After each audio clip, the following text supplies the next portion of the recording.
اگر دل مرد خاموش باشد و از بدنش یک بار گوشت را ببرند هم درد را حس نمی‌کند. به حجره‌ام موشه در آمده است. به پلیس سهمیه ها نرسیده کامپیوتر مرا گرفته است. به حیات جسارت کردم. هم جان گرفتم و هم جان دادم. هنوز گپ نزده تیر خود. به من جراحی خوب لازم است. نام یگان جراحی خوب را بگید. شخصی باشد که سیر را نگاه داشته تواند.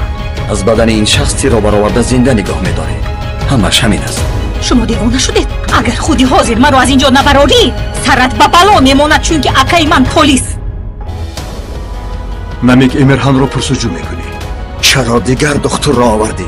این ابرو نبوده است ابله. نمیخوام که به یگان مصیبت دوچار شوی. هنوز که ترسی نداری از من بیره. تو انسان نبوده، به من نزدیک کار را بسیار کشال دادی. راه گرد.